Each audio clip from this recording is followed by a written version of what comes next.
नारायण नारायण नारायण।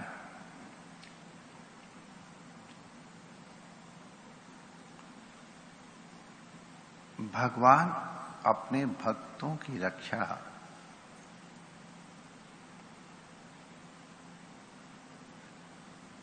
कहा तो गया है कि जिम बालक राखें महतारी, माता के समान रक्षा करते हैं। अब माता की रक्षा तो कैसी होती है तो सभी का अनुभव है, जो उत्पन्न हुए हैं। बिना मां के तो कोई उत्पन्न हुआ नहीं है। लेकिन माताओं में भी जो प्रेम आया है वो उनका ही प्रसाद तो है, उन्हीं की करुणा तो है। तो इसीलिए कई संत कहते हैं करोड़ों करोड़ों माताओं के समान स्नेह भगवान का है। अब ठीक है, तुम करोड़ों करोड़ों कह लो, लाखों कह लो, हजारों कह लो, अनंत में तो सब चीज अनंत है। जैसे भगवान अनंत है, उनकी महिमा अनंत है, उनका माधुर्य अनंत है, उनका आनंद अनंत है, उनका सत्व अनंत है, उनकी चिन्मयता अनंत है। तो उसी तरह से उनका भक्त वात्सल्य भी अनंत है, उसकी कोई सीमा नहीं। जिसके पास जितना बड़ा बर्तन है उतना उसको संग्रह कर ले, पात्रता के अनुसार अनुभूति होती है। भगवान की करुणा परवशता और वात्सल्य की तो कोई सीमा ही नहीं है, अनेक उदाहरण। आज उसी तरह की एक घटना हम लोग अपनी भक्ति भाव की दृढ़ता के लिए और भगवान के ऊपर विश्वास करने के लिए श्रवण करेंगे। संत कहते हैं चाहे भगवान की कथा सुनो, चाहे भगवान के भक्तों की कथा सुनो, दोनों का समान फल है। बिना भक्तों की कथा भगवान की कथा नहीं, और बिना भगवान कथा भक्तों की कथा नहीं। इसलिए थोड़ा डिफरेंशिएट करना बड़ा मुश्किल है। विदर देश में, ये महाराष्ट्र की तरफ है, वहां के नवाबशाही के अंतर्गत गोवाल कुंडा नाम का एक क्षेत्र था, और उस प्रांत के सूबेदार श्री दामाजी पंत के ऊपर था। 13वीं शताब्दी में उस क्षेत्र में, महाराष्ट्र में बहुत भीषण अकाल पड़ा था। हजारों हजारों पशु मरे, जनहानि हुई, पेड़ों के पत्ते और छाल तक नहीं बचे हैं। कई लोग उसकी स्मृति करके कहते वो तो साक्षात दुर्गा माई ही थी, कराल कालिका। तो उस समय की घटना है। जो जी भी रहे थे वो आधे से ज्यादा मरे हुए थे। अब जैसे भगवान का हृदय करुणामय है, उसी तरह भगवान के भक्तों का हृदय भी करुणामय होता, करुणा परवश हो जाते हैं। और इस कारण कई स्थल पर जब दो कर्तव्य सामने आते हैं तो निर्णय करना बड़ा कठिन हो जाता है।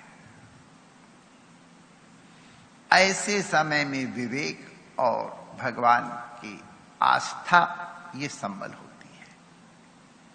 एक साथ दो काम पड़ जाए, दो से अधिक पड़ जाए तो किसको करें, किसको प्रायोरिटी दें, किसको न दें। तो दामाजी पंत का कर्तव्य था बेदरशाही के प्रति ईमानदार होना और उनकी संपत्ति की सुरक्षा करना, और जो टैक्स वगैरह होते थे उनको वसूल करना। किसी भी तरह से हो। लेकिन ये भगवान पांडुरंग के बड़े भक्त रहे, विठल के। और पांडुरंग का चिंतन करने वाला जब दरवाजे पे भूख से बिलबिलाते लोग दिखाई पड़े तो उनका हृदय कैसे मानता। और उन्होंने जो राजकीय कोष था, अन्न का भंडार, उनको लगा ये आखिर इन्हीं के लिए तो है। तो बिना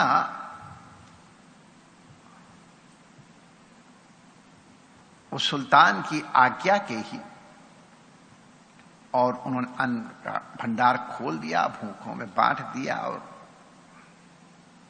रहा ही नहीं गया। वो प्रेम परवश होके, दया परवश होके उनका यह आचरण था। अपना उनका कोई स्वार्थ नहीं था। लेकिन उनका जो नायब सूबेदार था, अब नेचुरली इनका स्वभाव दूसरा था तो उसका स्वभाव थोड़ा दूसरा था। ऐसा कई बार होता हम लोगों ने देखा है। तो उसने सोचा बस अब इनको हटाने का बढ़िया मौका मिला है, और उसने सुल्तान से शिकायत कर दी कि देखो दामा पंत ने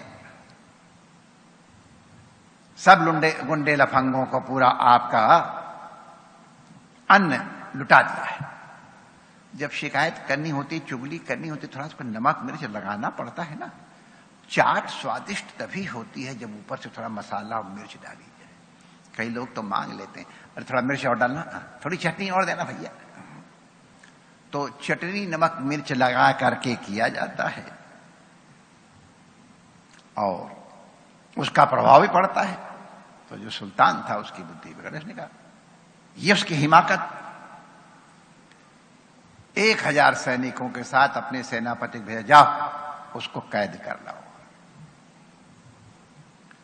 उनको कैद करने के लिए आए और दामा पंत जी तो नित्य नियम से पूजा करते ही थे। सेनापति आया, उन्हें दामा पंत के बारे में पूछा तो वो पूजा कर रहे थे उस समय। तो पत्नी से कहा गया, पत्नी ने कहा देखो इस समय वो पांडुरंग की पूजा में लगे हुए हैं और मेरी सामर्थ्य नहीं जो मैं आपकी सूचना उनको दे दूं। होता है हमारे यहां भी संत लोग जब उनसे कुछ कहता है कि महाराज जी को खबर तो दे दो, तो यही उत्तर वो भी देते हैं। तो उन पतिव्रता स्त्री का तेज अलग होता है, उसके आचरण से अच्छे अभिभूत हो जाते हैं। जब उनकी पत्नी ने कहा कि हमारे पतिदेव भगवान की पूजा, पांडुरंग की पूजा कर रहे हैं, उठेंगे तो मैं आपकी सूचना दूंगा, तो उसके रूप को और तेज को देख के सेनापति ने स्वीकार कर लिया। जब पांडुरंग उठे तो वो तो तैयारी बैठे थे कि हमने ये किया है तो हमको इसका प्रसाद तो मिलेगा ही। वो दंड नहीं कह रहे, इसका प्रसाद मिलेगा ही। तो सेनापति आया तो उन्होंने कहा कि आपको बुलाया गया है। तो उन्होंने कहा हम तो तैयार हैं, आप अनुमति दें, अपनी पत्नी से अनुमति ले लो। ऐसी तरह हाँ ले। तो पत्नी ने कहा आप घबराइएगा मत, आपने अपने हृदय से कुछ बुरा काम नहीं किया है, आपको एकांतवास करने का सौभाग्य मिला, खूब भजन कीजिएगा। उनका भगवान भजन करूंगा ही, अगर कुछ और अधिक भी हुआ तो वो भी हमारे लिए कल्याणकारी ही होगा, माने अगर मृत्युदंड भी दिया तो। उन्होंने कहा ये तो आपका तो बहुत अच्छा हो गया, लेकिन मैं आपकी सेवा में उपस्थित नहीं रह पाऊंगी, इसका मुझे कष्ट है, लेकिन मैं आपके लिए प्रार्थना निरंतर करती रहूंगी। और श्री दामा पंत को लेकर के वो चल दिए। कई घटनाएं ही, रास्ते में पंढरपुर पड़ता था नवाबशाही के जाने में। तो उन्हें सेनापति से पूछा आप आज्ञा दे तो मेरे पांडुरंग भगवान उनके दर्शन कर लूं। कहा हाँ हाँ अवश्य करो। वो देख रहे तो उसका आचरण कितने पवित्र ढंग से रहते हैं। तो वहां जाकर के दंडवत कर रहे तो उनको होश ही नहीं रहा। साक्षात दर्शन सेनापति बुला रहे, उनको होश ही नहीं। फिर जब बाहर आए, चलो हम तैयार हैं, जब ये पांडुरंग के सामने दंडवत कर रहे थे तो उसी समय एक महार माने यहां पर अब वो नाम उच्चारण करने में हमारा मन नहीं कर रहा है, माने कुछ छोटी ऐसी जाति का एक युवा बालक नवाब के सामने पहुंचा और उसका तेज होकर देख इसको कुछ रोका ही नहीं, वो पहुंच गया अंदर। मां दौलत अन्नदाता घनी क्षमा, मैं दामा पंत का गुलाम हूं, उनका अन्न मैंने खा के दिन बिताया है। उन्होंने मुझे हुक्म दिया है कि जो शाही खजाने को, शाही खजाना अन्न बांटा गया है, उसका मैं हिसाब करके जल्दी रसीद लेके पहुंच जाऊं। मां दौलत, आप जल्दी से ये रुपए गिन लीजिए और हमको उसकी रसीद दीजिए, मुझे मालिक का हुक्म बजाना है। अब आप लोग समझ तो गए होंगे वो कौन होगा, बिट्टू नाम था उसका। तो अब भगवान के दर्शन अगर किसी को हो और वो प्रभावित न हो, ये कैसे हो सकता है? तो बड़ा प्रभावित हो गया नवाब ने, कहा कुछ बात और करने लग गया कि मैं उनका नमक खाया हूं, ये जैसे होता है, फिर अब मुझे जल्दी कीजिए, अपने उसके पास भेज दीजिए। तो खजांची के पास गए, वो थैली में, ऐसे हमने सुना है कि थैली से निकालते जाए मोहरें और आती जाए। वो आश्चर्य है, कौन सा जादू है। खैर किसी तरह से उसने हिसाब लिख करके रसीद लिख दी और यहां आके और नवाब से भी कहा, साहब हुजूर आप भी इसमें दस्तखत करके मोहर लगा दिए। शाही मोहर लग गई और वो रसीद लेके वो चल दिया। अब जो वो चला तो अब नवाब की हालत खराब, अब बिना बिट्टू के रह नहीं। उसकी आवाज ऐसी मधुर, उसकी बोलचाल ठवन इतनी सुंदर, उसे कहा गया बेटा रुक जाओ। नहीं, हमको तुरंत जाना, मालिक का हुक्म बजाना है, आप जानते हैं मेरे मालिक का कर्तव्य। तो वहां से चले। अब बादशाह ने भेजा, कल देखो भाई बुलाओ उसको, किसी तरह से मेरे से रहा नहीं जा रहा। अब सेनापतियों को कहीं मिलता है, घुड़सवार गए नहीं। जब हाली लौट आए तो बादशाह ने कहा मैं खुद जाता हूं। नवाब ने कहा, और यहां सवेरे सवेरे से दामा पंत जी गीता पाठ कर रहे थे तो पुस्तक खोली तो उनको उस पुस्तक के पन्नों के बीच में वो रसीद दिखाई पड़ी, किसी दामा पंत से जो उन्होंने भंडार लुटाया है उसकी पूरी पूरी भरपाई वसूल की है। शाही मुहर और उसके हस्ताक्षर भी। अब वो देख के आश्चर्य कर रहे हैं। तब तक वो चले, चलो भाई आगे बढ़े तो इधर से ये जा रहे हैं और उधर से दौड़े दौड़े साहब नवाब साहब आ रहे हैं। अब ये तो हुजूर मैं आपके सेवा हाजिर। उन्होंने गले लगा लिया, अरे भैया तू कौन है दामा, मुझे ये बता तेरा बिट्टू कहां है, मुझे बिट्टू के देख के बिना नहीं रहा जा रहा है। कहा कौन सा बिट्टू? तो उन्होंने कहा भाई जिसके हाथ तुमने भरपाई भेजी थी, रसीद मिल गई होगी। तो कहते हाँ। अब वो बेचारे रोने लग गए, हुजूर अब मैं क्या बताऊं, मुझे अधम के कारण त्रिलोकीनाथ को आपके सामने नौकर बन के, चाकर बन के आना पड़ा। उनकी भक्त वत्सलता को धन्य है हुजूर। अब उसको उन्होंने कहा, वाणी गदगद हो गई तो कहता नहीं कैसे भी हो मैं तुम्हें छोड़ूंगा नहीं, मुझे बिट्टू से मिलाओ। गले लग करके रो करके कहा, ऐसा हम सुनते हैं कि पांडुरंग ने दोनों को दर्शन दिया। अब कोई किसी कर्म के कारण वो इस घर में पैदा हुआ, पुण्यों के कारण नवाब बना, कुछ प्रतिबंध थे जिसके कारण रुक रहा, और अंत में उसको भक्त के भी दर्शन हुए और भगवान के भी एक साथ दर्शन हुए।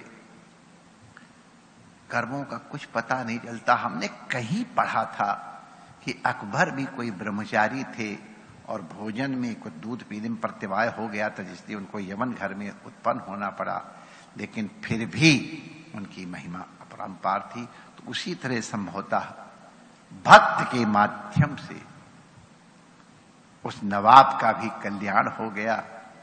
जितने वहां थे, जिनके भाग में था दर्शन मिले, और उन्होंने, नवाब ने कहा श्रीधामा हम आपको और ऊंची तरक्की प्रदान करते हैं, आप इसी तरह से जनता जनार्दन की सेवा करो, हमारा भी कल्याण होगा और आपका भी कल्याण होगा।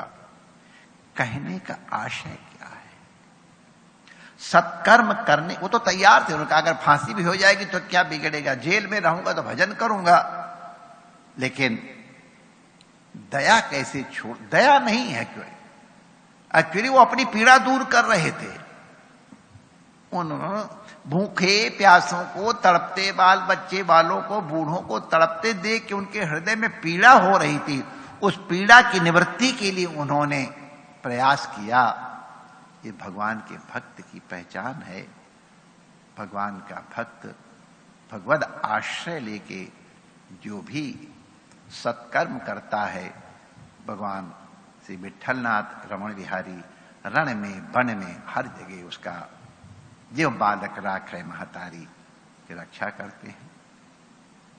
सभी संतों के चरणों में वंदन, ऋषि कुमारों का वंदन, स्वामी जी को वंदन, और यहाँ जो बैठे हैं और हमारे सामने जो विज्ञान के माध्यम से जुड़े हैं, भगवान का भरोसा रखो। अगर अपना कोई पाप कर्म नहीं है तो कोई तुम्हें दुख नहीं दे सकता है, और अगर सत्कर्म करते समय अगर पीड़ा दुख मिलता है तो यह औषधि है। हो सकता है सूली का कांटा बन रहा हो। भगवान का भरोसा रखो। जय श्री कृष्ण।